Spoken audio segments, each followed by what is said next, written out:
Irmãos e irmãs, eu gostaria de me deter na primeira leitura, onde São Paulo está corrigindo uma situação de Corinto, da comunidade de Corinto.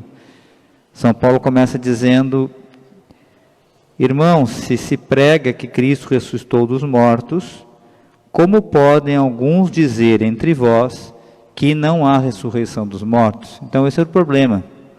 Eu estava anunciando o Evangelho e as pessoas lá, outras pessoas, pregando o contrário, ensinando o contrário daquilo que São Paulo estava ensinando, dizendo que não havia ressurreição.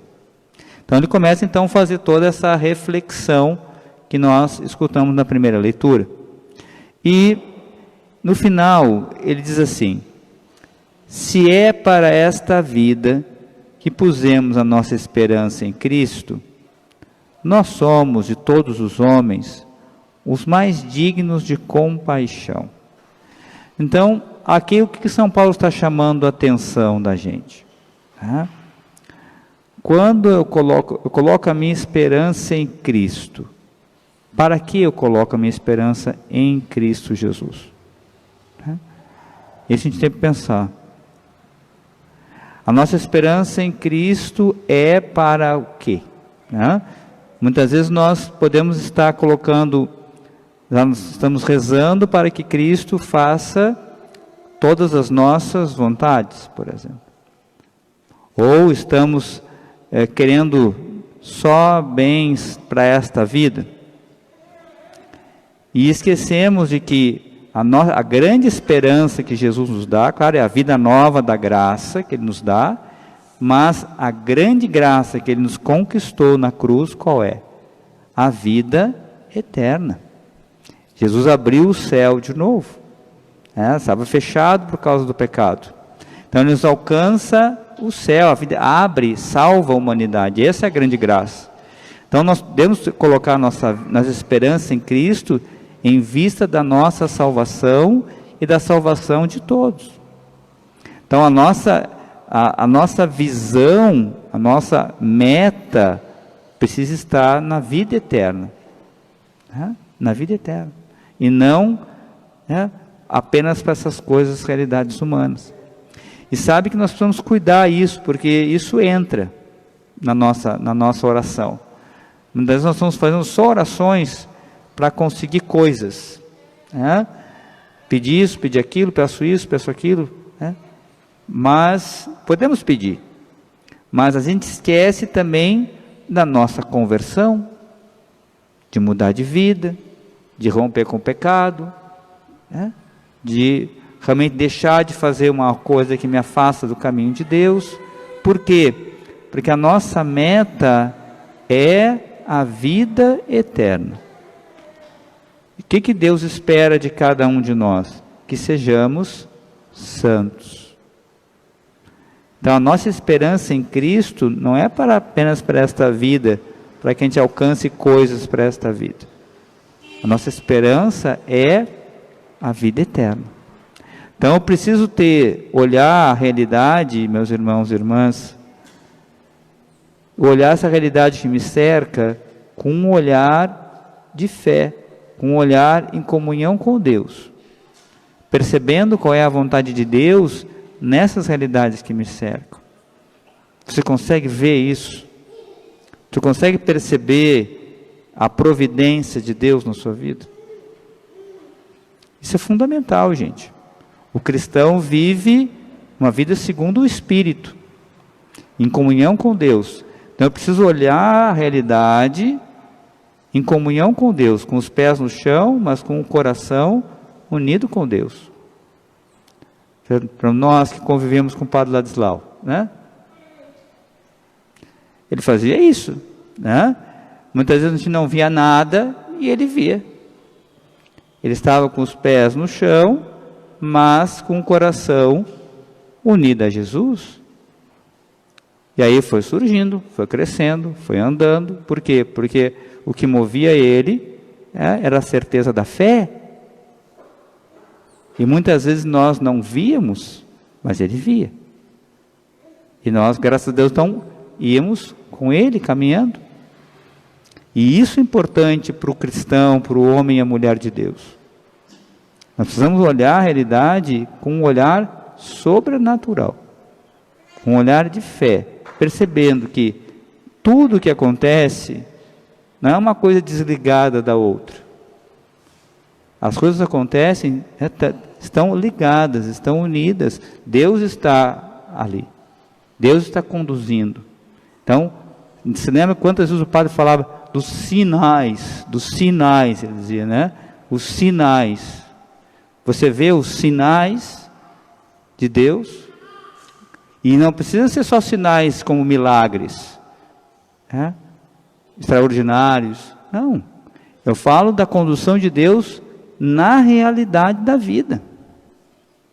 Deus está presente em todas as realidades da vida.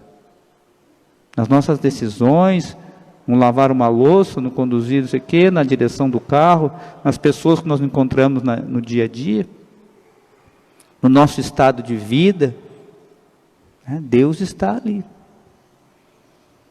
Só que é importante, por isso, precisamos ter uma relação profunda com Jesus, de comunhão com Ele, para que a gente não fique apenas na carne, ou seja, fique apenas nas coisas humanas, olhar a realidade e não perceber a sua presença, não perceber o sobrenatural, não perceber o sinal de Deus, não perceber que Deus realmente está fazendo um milagre de conversão naquela pessoa, que está agora abrindo uma porta aqui, tá? E às vezes até perceber nas dificuldades, aonde Deus também está ali, na hora da doença, na hora disso, né? Nessa situação do padre Ladislau, nessa doença dele que ele teve, a providência agiu de uma forma maravilhosa. Quer dizer, estava com dor, quando ele estava lá no hospital, se não operasse, gente, hoje o padre não estava no nosso meio mais, podia ter falecido, né? Então veja, a mão de Deus conduziu aquela dor, aquela coisa, Deus foi conduzindo de uma forma para que ele pudesse ficar no nosso meio mais. Era a vontade dele, vontade de Deus. E Deus conduziu de uma forma que, né? Graças a Deus agora está se recuperando, está bem? É providência de Deus. Deus que vai agindo, né? É como dizia o padre, conosco e apesar de nós. Então, é isso que São Paulo está falando. Então, Cristo ressuscitou, Jesus está vivo, Jesus está ressuscitado, o seu amor continua se derramando, Ele está no nosso meio, Ele disse que está no nosso meio, e Ele quer viver em comunhão conosco, já aqui na terra, e nos preparar um dia para a vida eterna. E nós precisamos tomar essa decisão sobrenatural, né? Dizer, olha, eu quero ser santo, Senhor. Eu aceito esse convite de santidade. Eu quero ser. Realmente buscar isso. E para isso eu preciso ter realmente uma comunhão com Deus e perceber o que Deus quer de mim. Para que eu possa então, a cada dia, no meu dia a dia, seguir o Cristo, colocar em prática aquilo que Ele me pede. Tá? Vamos pedir a Jesus, né? Temos também o nosso padroeiro, né? São Martim. Ele passou um dia, encontrou uma pessoa de noite lá, com frio, cortou o manto, deu a pessoa, fez uma caridade, e aí de noite ele sonha. Quem era essa pessoa? Era Jesus. Ah? Então veja, numa coisa assim, bem cotidiana, Jesus estava presente naquela pessoa ali. Ah? E foi a conversão, a mudança de vida na vida de São Martim. Então, vamos pedir a Deus essa graça, a gente começar a perceber a Deus, a ver a sua providência. Deus nos deu um coração de discípulos, um coração que derrame o seu Espírito Santo no nosso coração, no nosso entendimento, para que a gente possa ver isso, que a gente possa entender qual é a vontade de Deus e olhar a realidade, não apenas nessa realidade humana meramente carnal, a gente consiga ver em comunhão com Deus, em comunhão com o Espírito Santo, para que a gente possa então perceber essa condução de Deus e colaborar com ela na nossa vida. E claro, chegarmos aonde Deus quer, no céu, na vida eterna.